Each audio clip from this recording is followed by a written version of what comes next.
Hello दोस्तों, हमारे sky net channel में आपका स्वागत है। ये कहानी एक बहन के ऐसे प्यार पर आधारित है जिसने उनसे उनका सब कुछ छीन लिया। दरअसल ये कहानी पहाड़ों पर रहने वाली एक लड़की ऋषिका की है, जो कि दिन ब दिन अपने आप को अकेला महसूस कर रही थी, क्योंकि उसने कुछ सालों पहले ही अपनी एक छोटी बहन श्रेया को खो दिया था।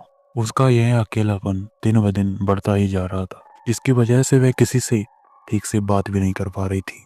उसकी ऐसी हालत देखकर उसके माता पिता सोचते हैं कि हमें ऋषिका की शादी शायद किसी लड़के से करा देनी चाहिए। उसके माता पिता को पता था कि ऋषिका घर के जस्ट सामने की पहाड़ी पर रहने वाले एक लड़के अभिनव से बहुत ज्यादा प्यार करती है। ऋषिका भले ही किसी और से कुछ न कहे, लेकिन वह अभिनव से अपनी एक एक बात शेयर करती है। दरअसल इन दोनों का घर अलग अलग पहाड़ी पर बना था, लेकिन इनके खेत बिल्कुल पास पास थे, जहां अभिनव भी रोज आया करता था। लेकिन उनके घर का रास्ता कुछ लंबा था, और तो वह कुछ समय ही अपने खेत पर रुका करता था, क्योंकि रास्ता लंबा होने की वजह से उसे वापस घर लौटने में कुछ ज़्यादा देर हो जाया करती थी। इसलिए ऋषिका भी उसके साथ कुछ समय ही बात कर पाती थी। आज तो हम मोबाइल के जरिए आसानी से बात कर पाते हैं, लेकिन उस समय ना तो इंटरनेट था और ना ही लाइट थी। ऋषिका घंटों पहले ही अपने खेत में जाकर बैठ जाती और अभिनव के आने का इंतजार करती। उसके आने पर वो जितनी अधिक बातें कर सकती थी, उतनी अधिक बातें उससे किया करती थी। जब उसके माता पिता ने ऋषिका से अभिनव से शादी करने के विषय में पूछा, तो इतने सालों के बाद में पहली बार उसके चेहरे पर उन्होंने वही मुस्कान देखी थी जब अपनी छोटी बहन के साथ वह खेला करती थी और बहुत अधिक मुस्कुराया करती थी। उन्होंने तो ऋषिका से अभी बस ये कहा ही था कि ऋषिका तुरंत जिद कर बैठी, और ऋषिका के जिद करने पर वे उसी दिन ही अभिनव के घर अपनी बेटी की शादी का रिश्ता लेकर उसके घर चले जाते हैं। अभिनव की माँ और अभिनव ये रिश्ता पाकर बहुत खुश थे, क्योंकि इसके इलाके में उनके वो दो ही घर थे जो इतने पास में थे। लेकिन अभिनव के पिता इस बात से इतने खुश नहीं लग रहे थे, लेकिन उन्होंने भी इस शादी के लिए आखिरकार हाँ ही कर दिया था। ऋषिका अब अभिनव के साथ अपनी नई जिंदगी की शुरुआत करने जा रही थी। उसकी नई जिंदगी की शुरुआत खुशहाली भरी थी। अब उसके अकेलेपन की समस्या भी दूर हो गई थी, लेकिन शायद इस खुशी को अब किसी की नज़र लगने वाली थी। बरसात का मौसम था। एक दिन बहुत तेज बरसात हो रही थी। तभी भूस्खलन के कारण कारण पहाड़ की एक चट्टान और उसके साथ कई छोटी छोटी चट्टानें ऋषिका के माता पिता के घर के ऊपर आ गिरी थी, जिसमें दबकर उसके माता पिता की वहीं मौत हो गई थी। लेकिन इस बीच उनके घर में रखी ऋषिका की छोटी बहन श्रेया की एक तस्वीर बिल्कुल सही सलामत थी।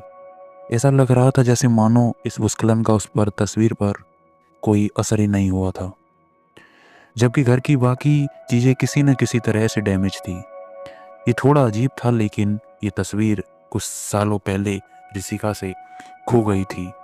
लेकिन अब जब ये तस्वीर मिली तो ऋषिका ने ये तस्वीर अपने पास रख ली, लेकिन ये बात उसने घर में किसी को नहीं बताई, यहाँ तक कि अभिनव को भी नहीं। लेकिन ये तो बस अभी शुरुआत थी। असली तांडव तो अभी शुरू होने वाला था। कुछ टाइम बीता और ये बात आई गई हो गई। ऋषिका अब दोबारा किसी के खोने के गम में नहीं डूबना चाहती थी। समय बदला और ऋषिका ने एक बेटी को जन्म दिया। एक बार परिवार में फिर से खुशी का माहौल था। उसकी बेटी, जिसकी आंखें नीली थी और उसके छोटे छोटे सुनहरे से बाल थे। ऋषिका को उसकी बेटी बिल्कुल उसी की छोटी बहन जैसी लग रही थी, तो उसने अपनी बेटी का नाम श्री रखने का सोचा, जो कि उसकी छोटी बहन श्रेया के नाम पर ही था। ये बात जब श्रेया ने अभिनव को बताई, तो अभिनव ने ऋषिका को बताया कि नामकरण से पूर्व हमें एक रस्म भी निभानी होगी। उसके अगले दिन ही उनका पूरा परिवार एक गाड़ी से कहीं चला जाता है। ऋषिका को कोई आइडिया नहीं था कि वो कहाँ जा रहे हैं। तभी गाड़ी में जोर से ब्रेक लगता है और गाड़ी ऑन द स्पॉट रुक जाती है। अभिनव, उसके पेरेंट्स और ऋषिका अपनी बेटी के साथ उतरती है। तो देखती है कि सामने एक छोटा सा तो कोई मंदिर है जहाँ पे वे सब अंदर की ओर चले जा रहे हैं। वहीं अभिनव अपने अलग ही ख्यालों में खोया था। उसे ऐसा लग रहा था जैसे उसने इस बार शायद कुछ ज़्यादा ही दूरी तक ट्रेवल किया था। अभिनव ये सब सोच ही रहा था कि वे मंदिर के अंदर पहुंच जाते हैं। अभिनव और ऋषिका को लग रहा था मानो सब लोग उन्हीं को घूर रहे हैं। वहां पर लोगों की चाल और काम करने का अंदाज बहुत ही अजीब था, जैसे वहां का पंडित अपने उल्टे हाथ में आरती की थाली पकड़कर उसे उल्टी दिशा में घुमा रहा था। और तो और वहां कोई मूर्ति भी नहीं थी जिसकी पूजा की जा रही हो। अभिनव और ऋषिका को बहुत ही अजीब लग रहा था, लेकिन उन्हें पहले ही ये बात अच्छे से समझा दी गई थी कि कोई भी मंदिर के अंदर कुछ भी नहीं बोल सकता। ये उनकी रस्म की एक इकाई थी। कुछ देर बाद वे उन व्यक्तियों के साथ वहां बैठ जाती है जो उन्हें ही बहुत देर तक देखे जा रहे थे। कुछ देर बाद वहां का पुजारी अभिनव को अपनी बच्ची के साथ एक कमरे में बुलाता है। अभिनव बिना कुछ ज़्यादा सोचे अब वहां चला जाता है। अभिनव के जाने की इच्छा तो नहीं थी, लेकिन उसके पास दूसरा कोई चारा भी नहीं था। ऋषिका अपनी आंखों से अभिनव को ये करने से मना कर रही थी, लेकिन उसके माता पिता उसे अंदर जाने का साफ साफ इशारा दे रहे थे। अभिनव जैसे तैसे करके हिम्मत जुटाता है और पुजारी के साथ उस कमरे में चला जाता है और लगभग आधे घंटे बाद रस्म पूरी करके बाहर निकलता है। लेकिन अब उसके चेहरे पर पहले जैसी चिंता की जगह एक अलग ही मुस्कान थी। लेकिन ऋषिका अब भी बहुत ज़्यादा अनकंफर्टेबल महसूस कर रही थी, लेकिन अब जैसे तैसे करके वे सही सलामत अपने घर पहुंच ही जाते हैं। ऋषिका भगवान को बहुत ज़्यादा धन्यवाद देती है कि किसी को कुछ भी नहीं हुआ था, लेकिन ऋषिका को शायद पता नहीं था कि वो किस गलत फहमी में जी रही थी। उनको आए हुए कुछ ही दिन बीते होंगे कि अचानक से अभिनव की तबीयत बहुत ज़्यादा बिगड़ जाती है। अजीब बात यह थी कि दिन में सब कुछ नॉर्मल रहता था, लेकिन जैसे ही रात होती थी अभिनव अजीब तरह से चीखने, चिल्लाने व घुर्राने लगता था। कभी कभी तो खुद को ही मारने लगता था। खैर, हद तो तब हो गई जब एक दिन उसने अपने ही दांतों से अपनी ही उंगली का नाखून निकाल लिया था। उसके पूरे दांत खून से सने थे और उसका हाथ नीला पड़ने लगा था। हालत इतनी ज़्यादा बिगड़ जाने पर अभिनव के माता पिता एक तांत्रिक से कांटेक्ट करते हैं और उसे अपनी पूरी आप बीती सुनाते हैं। वो बाबा जमीन पर बैठकर उनकी सारी आप बीती सुन रहे थे। दिन का समय था तो अभिनव भी अभी शांत बैठा था, लेकिन पिछले कुछ रातों में जो कुछ हुआ था उसके बारे में अभिनव को कोई आइडिया नहीं था। उसके लिए तो सब नॉर्मल था। ये सब सुनने के बाद तांत्रिक कुछ देर अपनी आंखें बंद करता है और फिर बोलता है, तुम्हारे काम ही कुछ ऐसे है तो मैं क्या करूं। वो तो अच्छा है कि मैं यहाँ सही समय पर आ गया, नहीं तो इस बेचारे बच्चे की तो जान ही चली जाने वाली थी।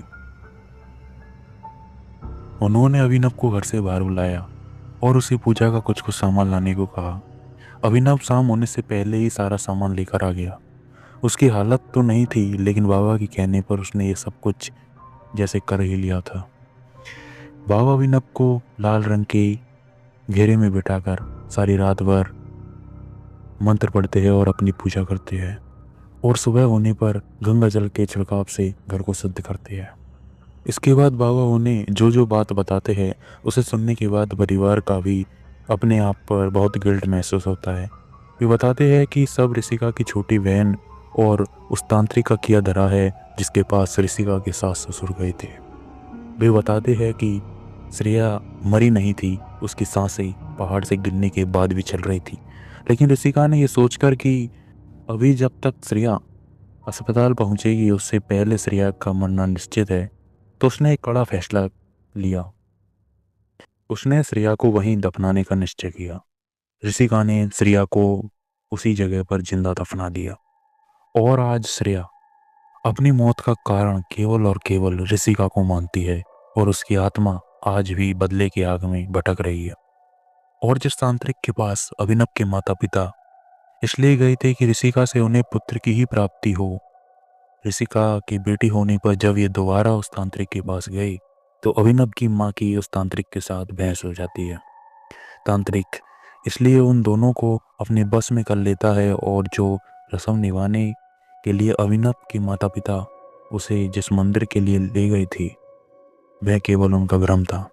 असल में वो कोई मंदिर नहीं था, वह हजारों साल पुराना एक कब्रिस्तान था। लेकिन काला जादू का असर अभिनव और ऋषिका पर थोड़ा कम हुआ था। इस वजह से उन्हें वो जगह थोड़ी अजीब लग रही थी। वहां उस भ्रम में अभिनव ने पूजा करने के लिए जिसे नारियल समझकर तोड़ा था, वो नारियल नहीं, असल में किसी आदमी की खोपड़ी थी। बाबा ने जैसे ही ये बात कही तो अभिनव के अपने घर में बैठे बैठे भी अब पसीने छूटने लगे थे। बाबा अपनी बात आगे बढ़ाते हुए कहते हैं कि उस व्यक्ति की आत्मा को तो अब मैंने मुक्ति दिला दी है, लेकिन श्रेया की आत्मा अब भी भटक रही है। जिससे पहले कि अभिनव के माता पिता और अभिनव श्रेया की आत्मा को मुक्ति दिलाने के बारे में पूछते, उससे पहले ही बाबा ने इशारों में उन्हें कोई भी सवाल पूछने से मना कर दिया था। लेकिन इस बार ऐसा लग रहा था जैसे मानो वे अपनी आंखों से कह रहे थे कि समय आने पर सब कुछ समझ आ जाएगा। इसके बाद बाबा अपना झोला उठाकर वहां से चले जाते हैं। सारे परिवार के कुछ दिन मानो जैसे खामोशी में ही निकल गए थे, लेकिन धीरे धीरे परिवार अपनी सारी गलतियों को मानकर फिर से मिलजुल कर रहने लगता है।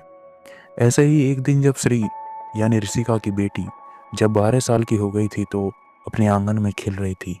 बरसात का मौसम था और जमीन फिसलन भरी थी, लेकिन श्री बार बार उस जमीन पर फिसलने की कोशिश कर रही थी। उसके लिए मानो एक खेल सा था। वह वहां से ऊंचे हिस्से पर जाती और फिसलती हुई नीचे की ओर आती। ऋषिका भी उसे ऐसे खेलते देखकर खुश हो रही थी। तभी न जाने ऐसा क्या होता है कि उसकी आंखों के सामने ही उसकी 12 साल की बच्ची फिसलते हुए पहाड़ से नीचे गिर जाती है। उसकी एक चीख जैसे पूरी घाटी में गूंज उठती है और ऋषिका की बहन ऋषिका से अपनी मौत का बदला ले लेती है। वो ऋषिका को ठीक उसी दर्द का एहसास कराती है जो उसकी मौत पर उसकी माँ ने महसूस किया होगा। तो दोस्तों, आपको हमारी आज की कहानी कैसी लगी कमेंट बॉक्स में ज़रूर बताइए। और अगर वीडियो अच्छी लगी हो तो हमारी वीडियो को एक लाइक भी कीजिए और चैनल को सब्सक्राइब कीजिए। आगे हम लाते रहेंगे आपके लिए ऐसी ही डरावनी और मज़ेदार कहानियाँ।